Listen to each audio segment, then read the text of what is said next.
Hola, ¿qué tal? Muy buenas tardes, y como todos los sábados, pues vamos a iniciar con su programa El Rincón de la Fe. Como todos los sábados están con ustedes sus conductores. Un gusto saludarlos, nueva cuenta, Enrique Hernández, Alejandra Delgadillo Morán, quienes vamos a hablar un poco acerca de lo que es por qué la iglesia en ocasiones pues no puede explicar muchas cosas, algunas visiones de santos, algunas cuestiones, y también pues vamos a hablar acerca de algunas leyendas que tienen que ver con templos, con casas, con la misma ciudad de Puebla.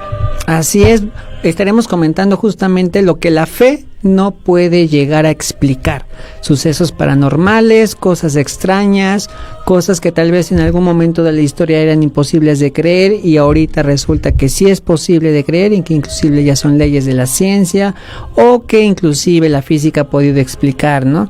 Todo esto también englobado en este debate, ¿no? ¿Qué es superior o qué es lo que encuentra mayor justificación a los hechos que ocurren en el mundo? Si la fe o la ciencia. Entonces, este día pues vamos a hablar de todo esto y vamos a iniciar este programa con... Así es, de este tema vamos a irlo aterrizando un poquito para llegar a temas locales, como justamente son las leyendas. Las leyendas forman parte de una tradición cultural que se va pasando de manera verbal, de generación en generación, y que también llega a ser un poco curioso, porque habla de leyendas de muertos que aparecen cuando la fe sabemos que marca un periodo de inicio y de fin de la vida, pero se explica, es posible que regresen los muertos. Leyendas de ese tipo son las que vamos a estar comentando a lo largo de este programa. Leyendas de Puebla también, lugares muy tradicionales y emblemáticos, también tienen sus secretos y aquí los vamos a conocer, así que no se despeguen y también compártanos sus comentarios en nuestras redes sociales. Si ustedes han tenido algún encuentro pues en esta manera paranormal, sobrenatural, sería bueno conocerlo, y también si conocen alguna leyenda nos pueden dejar ahí los comentarios a través de las cápsulas que vamos a tener a lo largo de este programa. Así es, y pues les recordamos que estamos transmitiendo por nuestro canal Única a través de el Facebook que tenemos, el Facebook de revistaúnica.com. Así es, pues bueno, empecemos. La historia de la ciencia ha tenido muchos debates con la religión, y empezamos, si quieren, en orden cronológico, podemos empezar con el tema de Galileo, ¿no? Uh-huh. Fueron avances científicos que fueron muy importantes para su época, pero se topó con pared, un suceso que ahorita es reconocido, ¿no? Sí es cierto sus teorías, pero en ese momento la fe se vio un poco cuadrada. Sí. Y generó pues disputas, y que inclusive terminó con la vida, ¿no? Sí, de hecho, pues fue acusado, ¿no? Él siempre mantuvo la teoría de que la Tierra era redonda. En ese entonces, pues se creía que la Tierra era plana, y pues llegando, como lo que veían era mar, pues llegando al fin del mar, había un precipicio y obviamente, pues la gente ahí moría. Pero él, por ciertos estudios que realizó en su época, se dio cuenta de que esto no era posible, de que podía haber, pues que la Tierra era redonda y que giraba, sobre su mismo eje. Esta teoría, pues obviamente en esa época estaba la Santa Inquisición, y pues ellos, al escuchar esta teoría, pues tuvieron miedo de estos avances de lo que decía Galileo, y pues obviamente lo mandaron llamar, lo llevaron a juicio. Él siempre sostuvo que la Tierra era redonda. En el último juicio que él tuvo, acusado, lo hicieron jurar que la Tierra era plana, que no era redonda. Él llegó a decir que sí era plana, pero al final él sostiene, pero se mueve. O sea, la Tierra es plana, pero se mueve. O sea, él siempre sostuvo su teoría del movimiento. Fue encarcelado, obviamente, por la Santa Inquisición. De hecho, pues un dato curioso, ¿no? Después de su muerte, él fue enterrado en la iglesia de la Santa Cruz, que está en Florencia, ahí están sus restos junto a los restos de otros italianos pues prominentes. Por ejemplo, está también la de Dante Alighieri, del propio Miguel Ángel. Las tumbas están ahí en Florencia, en esa iglesia. Y suerte similar también vivieron los alquimistas de esa época, quienes estaban haciendo los experimentos precisamente combinando los elementos, y poco fueron descubriendo nuevas cosas que también la iglesia decía, esto no puede ser, esto inclusive llega a ser brujería, ¿no? Igual sale la leyenda de las brujas de Salem. Sí. ¿Existen o no existen las brujas? ¿Qué es una bruja? Es verdad que las brujas son como nos las imaginan en los cuentos, con una escoba, nariz grande, sombrero de punta. Y también, bueno, esa es la imagen de la bruja en Europa, pero la imagen de la bruja en México son bolas de fuego que puedes encontrar en carreteras, en las partes donde hay árboles, y se dice que son las brujas, ¿no? Las que se trasladan en bolas de fuego. También en Europa también se habla un poco de estas bolas rojas. O sea, hay aún leyendas de ellas, como tú dices, pero primero se ve la bola de fuego, y dentro de la bola de fuego es que va viajando la bruja en su escoba, y de hecho se habla mucho de este tipo de cosas. También otra pues cosa que fue muy criticada, la lucha que tuvo ahora Santa Juana de Arco, ¿no? Ella era una mujer que se vestía francesa. En su época las mujeres no podían hacer actividades de hombre, ella se disfrazaba de hombre, de hecho se cortó el cabello, ella fue a luchar pues obviamente por su patria, que iba a ser invadida. Ella dirigió uno de los ejércitos y pues la acusaron igualmente de ser bruja, de varias cosas, y de hecho ella fue muerta, ¿no? En la hoguera, fue quemada, y a pesar de que ella decía que no tenía nada que ver, también fueron cuestiones difíciles, te digo, de esa época, donde pues las mujeres no podían hacer muchas actividades, ¿no? De hecho aquí en México pues conocemos el caso de Sor Juana Inés de la Cruz, quien para estudiar se disfrazó de hombre para acudir a una universidad, y después de haber estudiado ella ya ingresó al convento, pero ella era una mujer ya educada, que ahora sí en esa época pues no se permitía, ¿no? Que las mujeres tuvieran, como digo, muchas actividades, y pues posteriormente la Iglesia Católica, pasado el tiempo, pues pidió perdón, ¿no?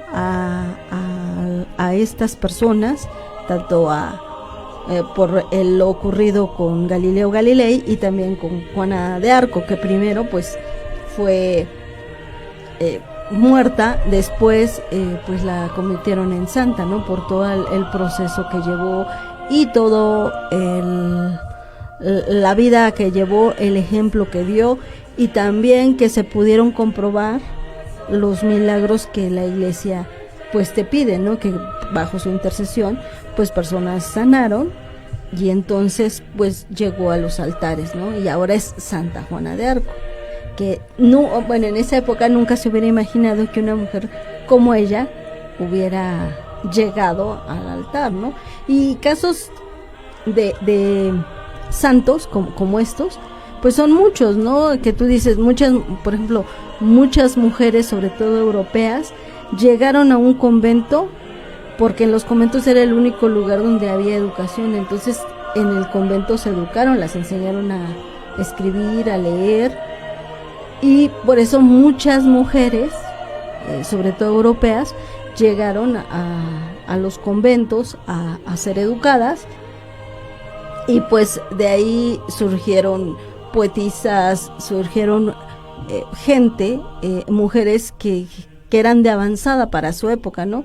Que en muchas ocasiones pues también dentro de los conventos les prohibían ciertas cosas. De hecho, igualmente otros casos similares donde la fe se ha visto rebasada o inclusive se ha visto como vendada de los ojos, ¿no? Es justamente este avance de la Edad Media hacia más adelante la época moderna, pero inclusive también la fe ha tenido pues estas nociones de arrepentimiento, ¿no? Reconoce que se equivocó en el pasado pide disculpas, como tú bien lo dices, con el Papa, pero aún así hay ciertos dogmas que no permite que la ciencia toque. Es porque es y ya los axiomas, ¿no? Sí. Es una verdad absoluta, no hay nada que lo puede debatir. Un ejemplo, la sábana santa, ¿no? ¿Es o no es? La Iglesia menciona que es totalmente verdadera, que no es posible que haya sobrevivido tantos años. La ciencia ahí también tiene un debate, ¿no? Sí, de hecho, todavía hay estudios de la sábana santa donde dicen, en algunos dicen que sí es la época por el tipo de material usado, ¿no? Y también lo que sí se ha encontrado es que los restos que hay en esa sábana son sangre, y de hecho de ahí, de esos estudios, se pudo saber que la sangre que tenía Jesús en su época, pues era una sangre difícil, y de hecho a la fecha es un tipo de sangre muy difícil, es el AB. Tenía el tipo de sangre AB, entonces pues un tipo de sangre combinado, ¿no? De ahí se supo, y pues se ve que en realidad los tormentos que se cuentan en la Biblia pues son ciertos. De hecho se habla, sí, están las marcas, ¿no? De las muñecas, de los pies, igual la perforación, las perforaciones en la frente. Se notan las marcas en la espalda destrozada. O sea, ahí es como que la fe está mencionando que sí es verdad, es algo que la ciencia está viendo en conflicto, sí o no es. Entonces como que la fe ahí va ganando. Ahí va ganando. Algo similar vemos también en la Virgen de Guadalupe, ¿no? Ajá, también en el ayate. El ayate. El ayate, porque pues sí es complicado, ¿no? Se apareció, no se apareció. La Virgen se apareció en ese ayate, y pues es difícil pintar ese tipo de tela. Todos conocemos un ayate, el tipo de tela es pues duro, áspero, y es difícil que una pintura de aquella época, las pinturas, recordemos que las pinturas de esa época, como los materiales con los que se hacían eran naturales, que se hacían con cochinilla, sí, los pigmentos naturales de los vegetales, básicamente. Vegetales y animales. Y pues obviamente pues ese tipo de pigmentos a lo mejor duraban en la piedra, pero en una tela como el ayate pues es difícil. Sí, igual la ciencia ha avanzado y hasta inclusive han descubierto que en la misma pupila de la Virgen también están diferentes imágenes, ¿no? Sí. Se ve el reflejo de la imagen de San Juan Diego y otros ángeles inclusive, hay más imágenes. Ahora sí es en esa época el obispo, Fray Juan de Zumárraga, se dice, algunos sirvientes de él, o sea, la gente que estaba presente cuando llegó Juan Diego para llevar el milagro que pedía Fray Juan de Zumárraga. A la hora de abrir el ayate, caen las rosas. De hecho se ve en el ojo, en la pupila, en el que está más abierto, porque hay un ojo que tiene más abierto y el otro como que un poco cerrado, como viendo hacia abajo, y es donde se ven más detalles, donde está el más abierto. Tiene muchos simbolismos también, sí. Porque por eso dicen que puede ser inventado, ¿no? Por todos los simbolismos que tiene en su manto de las estrellas, la luna, que eran como que muy admirados por los campesinos, bueno, los indígenas de esa época, ¿no? Y también en la parte del vestido, la flor que tiene es una flor maya y azteca. Hay una flor maya y una azteca, que tiene un significado pues para los indígenas de aquella época, obviamente para que creyeran. Y también, si nos damos cuenta, las manos no son del mismo color, o sea, en la imagen original de la Virgen, las manos no son del mismo color. Hay una mano más oscura y otra más clara, que esto ahora sí era la unión de las dos razas, ¿no? La raza tiene muchos detalles y la raza española, ¿no? Que eran ellos más blancos. También la cinta que traen en la parte de la cintura, ahora sí el cintillo ese negro, el listón negro que prende, es para los indígenas, pues era que una mujer estaba preñada o embarazada. Entonces, con esa señal, pues se ve que y de hecho el vientre se ve un poco abultado, ¿no? pues que llevaba en sus entrañas a Jesús, ¿no? Este es otro caso en donde la fe también va ganando, pero también encontramos situaciones en donde la fe se ve entre la espada y la pared, cuando se conocen casos de imágenes de vírgenes o de cuadros o de cristos que lloran sangre, que lloran agua. Entonces ahí es un debate. Y también las apariciones en los árboles, en las paredes, plasmaciones de donde se ve la silueta. Entonces ahí también entra ahora sí otro debate que no le va muy bien a la iglesia, en este caso a la fe, porque la ciencia le encuentra explicaciones científicas y también razonables. Sí, y el caso es de muchas apariciones de la Virgen, ¿no? El caso Fátima, que pues sí fue aceptado por la iglesia. Otro, la Virgen de Ocotlán aquí en México, que se apareció en un árbol, en un ocote, y pues es venerada, ¿no? Está ahorita entre las investigaciones para saber si es cierto, si no es cierto, si fue una aparición o fue algo que hicieron los propios humanos. La Virgen de Medjugorje, que mucho se habla en Europa, ¿no? Que todavía no está reconocida por la iglesia. Y casos como este, pues los casos de las personas estigmatizadas, ¿no? Las que reciben los estigmas de Jesús, ¿no? Uno de los casos de estigmas, pues es el que recibió San Francisco, ¿no? San Francisco recibió los estigmas de Jesús directamente y la iglesia lo acepta, ¿no? Que para ellos es uno de los casos de personas estigmatizadas. Sí, bueno, que es un estigma para que la gente... el que se te aparezcan las marcas, las llagas de Jesús, ¿no? En este caso, pues es obvio el de las muñecas, el de los pies, las perforaciones que tuvo por no sangran, sino nada más se ve como la marca, la marca de donde tuvo como un moretón, ¿no? Como un moretón, algo así, un poco más que moretón. Incluso hubo una película, creo que en los años 90, llamada de los estigmas. Y también la del costado, ¿no? Recibe las 5 llagas principales, por así decirlo, la persona. Y pues te digo, San Francisco, hay una imagen y se cuenta mucho de este hecho que recibe pues de Cristo estos estigmas, ¿no? Y es reconocido. Y ya de esto también nos va llevando a conocer la brujería. Ajá. Porque también ellos hacen rituales que la fe no los considera como sanos, y esta magia blanca, negra. Pues de hecho, la magia es magia, sea del color no hay que calificativo. Sea. No, sea del color que sea, es magia. Y lo ven alejados de la luz, que todo este tema de la brujería, los amarres, las limpias, son como que traiciones a la misma fe, porque no puedes apostarle tu fe a un objeto, a una persona, a una limpia, a una hierba, y no a tu ser supremo, no al ser que te dio la vida, te creó y demás, que es de origen perfecto, ¿no? De hecho, ahora sí, siempre han existido personas o personajes que se dedican a este tipo de cosas.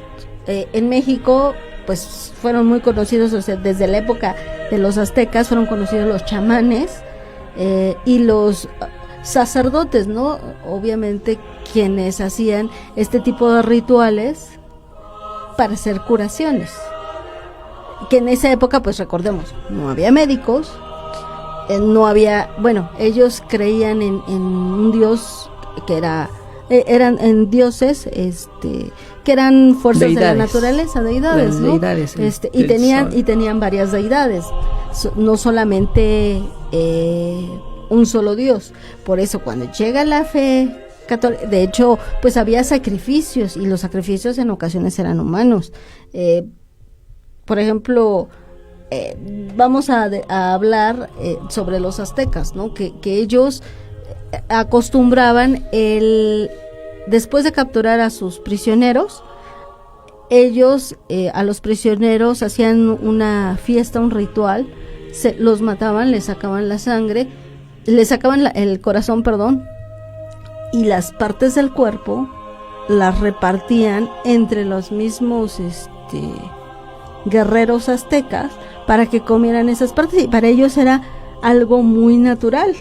No eran antropófagos, pero para seguir con sus batallas, seguir ganando, tenían esa pues costumbre, esa tradición de comer las piezas. Para ellos era muy, pues ahora sí, sagrado, por decir una palabra. O sea, era muy venerado el poder comer la parte de los muslos, de los brazos, porque pues obviamente era con lo que ellos luchaban, ¿no? También, por ejemplo, los muslos de las piernas, la parte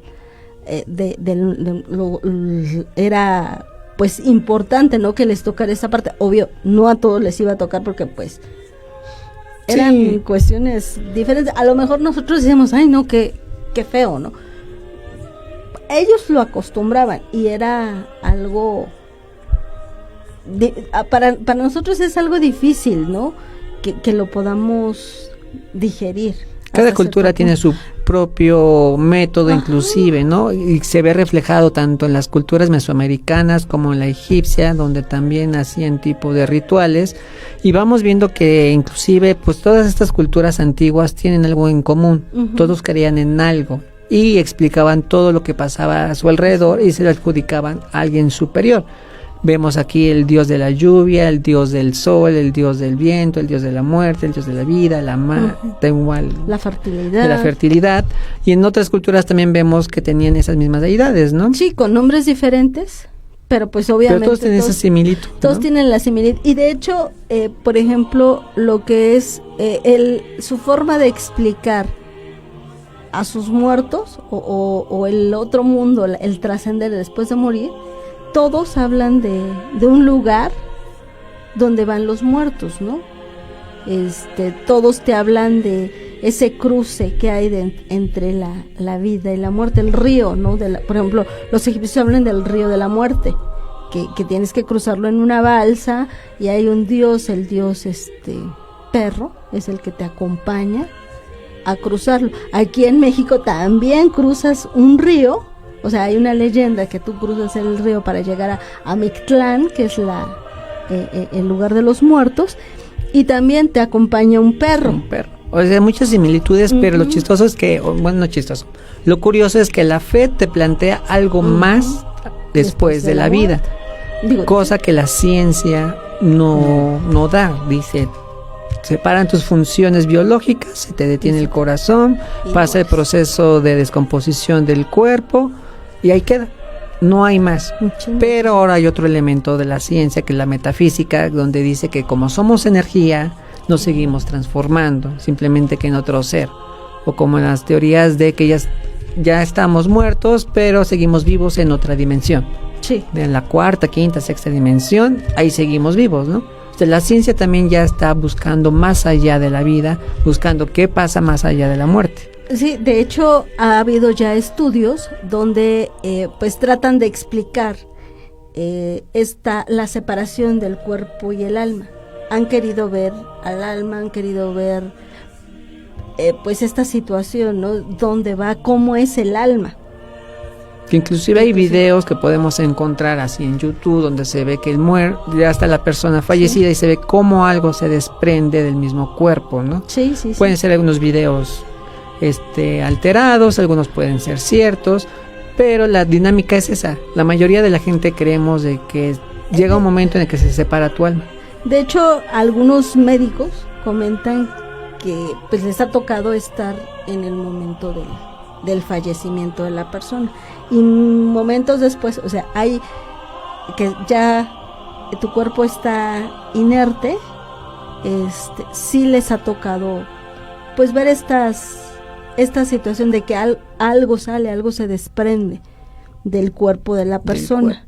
Y de hecho, en ese momento, o sea, después de que tus signos vitales pues ahora sí ya no se mueven, dicen que algo sale. Por eso es que la misma ciencia ha buscado pues saber qué es lo que se desprende, cómo es, porque todos hablamos del alma, pero nadie ha visto el alma, ¿no? de una persona. Pero lo que sí se dice, que se ha visto, es el alma de las almas en pena. Sí.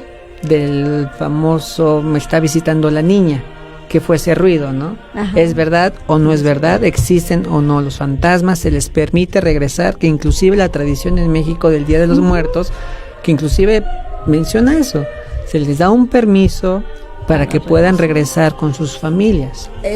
Ahora sí, esta tradición que tenemos en Día de Muertos, pues es una tradición que viene obviamente de nuestros antepasados, de los aztecas, de los mayas, porque ellos creían en esto, en que era cierto, y muchas veces pues cuentan, ¿no? Hay leyendas en las cuales te dicen que la gente no cree y no les ponía nada, y soñaban a su familiar o a la persona que estaba llorando, o que en ese retorno a lo que es el Mictlán, la gente iba llorando y iba sin la luz, sin nada, ¿no? Sin ninguna comida, mientras que otros llevaban, como quien dice, las grandes viandas de las ofrendas que les pone sus familiares, con luces, antorchas, y pues hay gente que no lleva nada. Entonces pues muchas veces la gente se arrepiente y es que empiezan a poner las ofrendas. Es difícil, es una situación complicada, ¿no? El hecho de que regresen, no regresen, pero hay cosas que no te explicas, ¿no? Por ejemplo, las cosas, los productos que pones en la ofrenda, todos estos elementos, cuando quitas la ofrenda, queda sin olor. Sí, inclusive dicen que ya no tiene sabor. Ajá, le quitas el olor, no tiene sabor. O por ejemplo, los vasos de agua que se van disminuyendo, ¿no? Eso también es verdad, por el tema del proceso de evaporación, un tema totalmente físico, ¿no? Pero son cosas que tú dices. Pero así como que la pregunta máxima, ¿quién les da permiso de regresar? ¿Cómo es que pueden regresar? Y cómo también es que regresan. O sea, fácil vienen, están con nosotros. ¿Por qué no se quedan? ¿Qué les impide quedarse o qué es lo que los llama a regresar? Y también cómo es que encuentran el camino de regreso. Siguen la misma luz, siguen un camino, vuelven a cruzar la balsa, vuelven a cruzar el río. Son preguntas que también el misterio de la fe trata de justificar o dar razones por las cuales hay que creer, pero la ciencia se queda un poco reservada, ¿no? Sí, igual otro debate parecido es donde va ganando un poco la fe, es el origen del universo. Ahorita la ciencia hizo un gran avance con la partícula con la cual pudieron encontrar casi el origen de la vida. Sí, el Big Bang. Pero la pregunta es, ¿y esa partícula quién la creó? Sí. Se juntaron gases, se juntaron explosiones, galaxias. Es más, la misma aparición del hombre en la Tierra, ¿no? La teoría que más se acerca a ello es la teoría de Darwin, pero aún falta el eslabón, ¿no? ¿Qué te cambia del animal al hombre? Al hombre. Y démosle la razón a la gente que piensa que fueron extraterrestres, ¿no? Los que vinieron a sembrarnos. Ok, nos sembraron, nos pusieron y nos enseñaron. ¿Y a ellos quién los creó? Sí. Entonces es como que una cadenita, ¿no? ¿Quién creó a quién y cómo es que lo creó?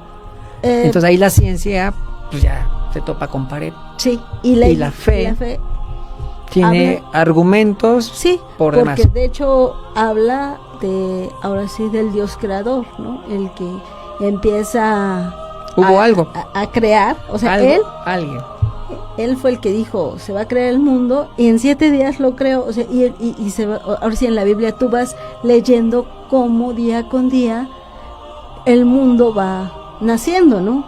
Sí, una mano que pone esa partícula, como dices, y se va dando todo, ¿no? Y es más, él mismo pues fue quien creó al hombre a base de barro. Se dice que el primer hombre en la tierra no fue blanco, de color blanco, sino obviamente pues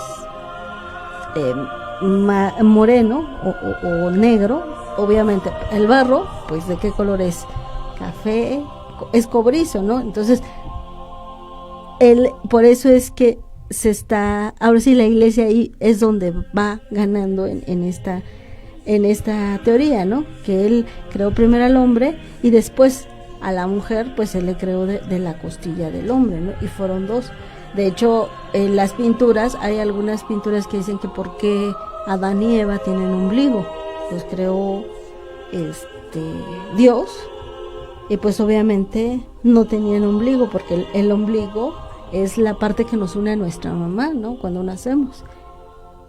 Mira, fíjate, no me había fijado justamente en las pinturas el tema del ombligo. Y si tienes toda la razón, el ombligo es donde se conecta básicamente el cordón umbilical, donde estás conectado a la madre y te pasa toda la alimentación, ¿no? Sí, voy a checar ese tema. Sí, es hay pinturas donde viene Adán y Eva con ombligo. Y es obviamente un debate de la iglesia que ellos no, o sea, se supone que no debían de tener ombligo. Pero bueno, tal vez pintor... También aquí ya son cuestiones más, perdón, estéticas, artísticas. Uh-huh. Pues sí, ¿cómo ve, gente? Las personas y amigas y amigos que nos están escuchando, ¿qué opinan acerca de todos estos temas donde la fe se ha visto rebasada o donde la ciencia se ha visto parada, ¿no? Sabemos que nada es limitativo, hay muchas cosas que no se pueden explicar todavía, pero regresando al tema justamente de las leyendas de aquí de México, del Día de los Muertos, ¿no? Tiene muchos simbolismos y muchos significados, de lo cual también se desprenden leyendas locales. Por ejemplo, las leyendas también del Charro Negro, la leyenda de la Llorona, que son sumamente famosas. También tenemos la leyenda del Nahual, los nahuales inclusive también. De hecho, aquí se hizo una película que en dibujos animados de una leyenda poblana, precisamente, que nos habla sobre la nahuala, ¿no? Que había una mujer que se convertía en animal. ¿Te parece, Alex, esto lo platicamos en la siguiente cápsula? Lo platicamos. Perfecto. Pues les invitamos a que nos dejen sus comentarios, sugerencias, ideas, igual algunas historias que hayan tenido con el plano paranormal, para que los podamos platicar, y con mucho gusto estaremos regresando de esta pequeña pausa.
Y regresamos a su programa del Rincón de la Fe. Y bueno, estamos también de fiesta, muy contentos, porque justamente tenemos aquí el libro de Sexo, Luego Existo, de autoría de Alfonso Aguirre Sandoval y Silvia de Julián Anguiano, directora de 5 Mujeres. Así es, y pues este libro fue presentado precisamente en el aniversario de las 5 Mujeres, pues obviamente es un libro de educación, un texto que de verdad no hay en Puebla, es el primero que se escribe en esta materia para hablar de temas relacionados con la sexualidad. No es un libro donde te provoque la sexualidad, sino pues conocer, y sobre todo para los papás, cómo enseñar a sus niños dentro de esta educación sexual para evitar muchas veces pues algunos problemas como los embarazos no deseados o cuestiones más actuales, ¿no? Por ejemplo, en el capítulo 4 habla de la diversidad sexual y género. Digo, es un tema que ahorita está teniendo mucha apertura y hay que informarnos bien para no caer en errores, ¿no? Sí, muchas veces, obviamente es un tema en el que la religión no está muy de acuerdo y habla de que son cuestiones donde los homosexuales y las personas transgénero se convierten. En muchas ocasiones, pues no es esto no es cierto, no hay teorías, pues sobre todo psicológicas, y donde aquí nos explican que la gente nace con esta preferencia, ¿no? Sí, y además lo interesante también es que cuenta con un vocabulario sexual básico, o sea, un pequeño diccionario de los términos con una definición muy precisa y muy clara, ¿no? Porque hay unas definiciones que luego te quedas como que, ¿qué quiso decir? Iba desde el aspecto individual, también habla de la pareja y también habla de la familia, ¿no? Así es, entonces pues los invitamos a que compren este libro. Ya se encuentra a la venta en las librerías León, aquí en Puebla, sobre todo en la que está ahí en la 3 Sur es 5 Sur entre 3 Poniente y Avenida Reforma. Ahí está una de las librerías León y pues en sus sucursales pueden comprar este libro. De hecho, Alfonso Aguirre Sandoval es un sexólogo, es un psicólogo que se especializó en sexualidad y pues él da terapias sexuales y él pues conoce un tanto sobre estos temas y quería pues dar a conocer este tema. No se lo pierdan, búsquenlo, realmente va a ser muy interesante. Así es que, y vamos ya a regresando al tema justamente que estábamos platicando sobre estos sucesos paranormales, en donde creemos que vemos sombras, vemos siluetas, escuchamos ruidos. Yo creo que varios hemos tenido la experiencia de dejar las llaves en la mesa y de repente ya no están. Dicen que son los duendes. También hemos escuchado ruidos en las azoteas, hemos escuchado que se arrastran cadenas o ya en la madrugada también un lamento, ¿no? El lamento de la Llorona. De igual manera en comunidades han visto la imagen de un charro negro y como habíamos dicho las bolas de fuego que son brujas. Y también los nahuales que son pues hombres que se convierten en animales. Ajá, ya sea gallos, se habla mucho del gallo, lechuzas, coyotes, ¿no? Pero hay muchas leyendas de este tipo. Así es. Pero vamos a hablar ahorita de las leyendas más locales que también son pues fascinantes, ¿no? Y cómo se van pasando de generación en generación, y es lo padre, ¿no? También es acervo cultural de una localidad, y aquí en Puebla tenemos muchísimas, que inclusive la más importante, bueno, la que todo poblano debe de conocer, es la leyenda de la Fundación de Puebla. La Fundación de Puebla. De hecho, se habla de que la ciudad de Puebla, pues, fue construida en un lugar que le llamaban Cuetlascuapa, ¿no? El lugar donde las serpientes cambian de piel. Cuando llegaron los españoles, cuenta la leyenda que Fray Julián Garcés, arzobispo en ese entonces de la diócesis de Tlaxcala, porque fue ahora sí la diócesis que se fundó, Puebla no existía, soñó en la víspera de la fiesta, curiosamente, de San Miguel Arcángel, el 28. Él lo soñó la noche del 28 de septiembre del año 1530 en un lugar ideal para habitar. Este lugar estaba lleno de flores, era un lugar como pintado por los mismos ángeles. De acuerdo con esta ensoñación, pues eran seres celestiales quienes le enseñaron al clérigo pues el sitio. Entonces, él les comentó este sueño a los franciscanos, porque él era franciscano, y entonces surgió la idea de empezar a buscar este lugar. Uno de los promotores de que se fundara Puebla fue Fray Toribio de Benavente. Él era originario de San Miguel de Extremadura en España. y pues él consideraba que este sueño que había tenido el obispo pues era una señal del cielo para fundar una ciudad para españoles quienes trabajaban. Entonces un día encontraron el lugar por donde pasaba el cauce del río San Francisco, y estaba entre el río San Francisco y el cerro de San Cristóbal. Estos fueron los límites que ellos dijeron: de aquí a acá va a existir pues esta ciudad. Y pues obviamente pues había las lluvias torrenciales, pues pusieron en peligro lo que es esta zona de Puebla, porque por las crecidas del río San Francisco. Recordemos que aquí en el Boulevard 5 de Mayo, pues es el río por donde pasa el río San Francisco. Entonces, pues ellos decidieron cambiar el lugar. El lugar se supone que la primera parte fue aquí donde está el puente de Obando, ahí en la 3.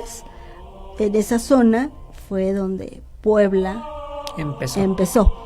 Y pues después se cambió y se cruzaron el río, obviamente el Boulevard 5 de Mayo, y llegaron a lo que es la zona del centro, la zona céntrica.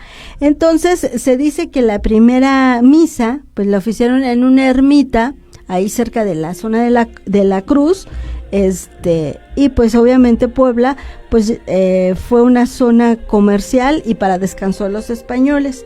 La primera misa que se realizó, y obviamente fue la fundación de la ciudad, se dice que fue el 16 de septiembre del año 1531, y pues la orden franciscana se estableció cerca de esa zona, ahí aquí en la 14 Oriente y Boulevard 5 de Mayo. Ahí sigue pues esta orden, ellos siguen ahí, aunque ya no tiene la extensión que tenía en esa época. Se habla de que había pues huerta, ellos vivían de su huerta, los franciscanos quienes vinieron a fundar Puebla, de hecho fueron los primeros.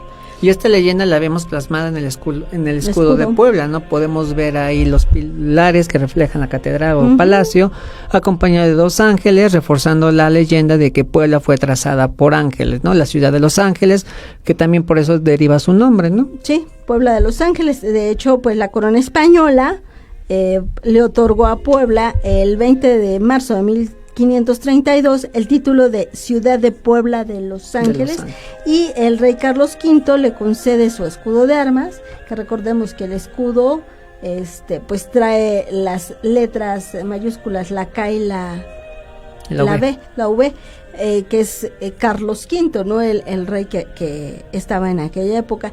Y también pues se habla mucho de que se pidió que hubiera un fondo rojo en este escudo y pues con letras doradas.